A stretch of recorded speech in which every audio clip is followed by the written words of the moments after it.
ಎಲ್ಲರಿಗೂ ನಮಸ್ಕಾರ. ಅಲ್ಫೈನ್ ಅಕಾಡೆಮಿಗೆ ಸ್ವಾಗತ. ಇಂದಿನ ಈ ವಿಡಿಯೋದಲ್ಲಿ ನಾವು ಭಾರತದ ಪ್ರಮುಖ ಚಾನೆಲ್ಗಳ ಬಗ್ಗೆ ತಿಳಿದುಕೊಳ್ಳೋಣ. ಮುಂಬರುವ ಪರೀಕ್ಷೆಗಳಿಗೆ ಈ ವಿಡಿಯೋದಲ್ಲಿರುವ ಮಾಹಿತಿಯು ಉಪಯುಕ್ತವಾಗಲಿದೆ. ಆದ್ದರಿಂದ ವಿಡಿಯೋವನ್ನು ಕೊನೆವರೆಗೂ ನೋಡಿ. ಚಾನೆಲ್ ಇದು ಒಂದು ತೆರೆದ ಜಲಮಾರ್ಗವಾಗಿದ್ದು ಪರಸ್ಪರ ಹತ್ತಿರವಿರುವ ಎರಡು ಭೂಪ್ರದೇಶಗಳ ಮೂಲಕ ಹಾದು ಹೋಗುತ್ತದೆ. 6 ಡಿಗ್ರಿ ಚಾನೆಲ್ ನಿಕೋಬಾರನ್ನು ಇಂಡೋನೇಷ್ಯಾದಿಂದ ಪ್ರತ್ಯೇಕಿಸುತ್ತದೆ. 8 ಡಿಗ್ರಿ ಚಾನೆಲ್ ಲಕ್ಷದ್ವೀಪದ ಮಿನಿಕಾಯ್ ಮತ್ತು ಮಾಲ್ಡೀವ್ಸ್ ಅನ್ನು ಪ್ರತ್ಯೇಕಿಸುತ್ತದೆ.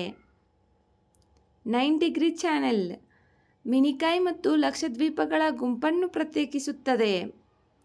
10 ಡಿಗ್ರಿ ಚಾನೆಲ್ ಅಂಡಮಾನ್ ಮತ್ತು ನಿಕೋಬಾರ್ ದ್ವೀಪಗಳನ್ನು ಪ್ರತ್ಯೇಕಿಸುತ್ತದೆ. 11 ಡಿಗ್ರಿ ಚಾನೆಲ್ ಲಕ್ಷದ್ವೀಪದ ಅಮ್ಮಿದೀವಿ ಮತ್ತು ಕನ್ನಾನೂರು ದ್ವೀಪಗಳನ್ನು ಪ್ರತ್ಯೇಕಿಸುತ್ತದೆ. ವಿಡಿಯೋ ನೋಡಿದ್ದಕ್ಕಾಗಿ ಧನ್ಯವಾದಗಳು. ವಿಡಿಯೋದಲ್ಲಿರುವ ಮಾಹಿತಿ ಇಷ್ಟವಾದರೆ ವಿಡಿಯೋಗೆ ಒಂದು ಲೈಕ್ ಮಾಡಿ. ಮತ್ತಷ್ಟು ಮಾಹಿತಿಗಾಗಿ ನಮ್ಮ ಚಾನಲ್ನಲ್ಲಿರುವ ವಿಡಿಯೋಗಳನ್ನು ವೀಕ್ಷಿಸಿ. Thank you.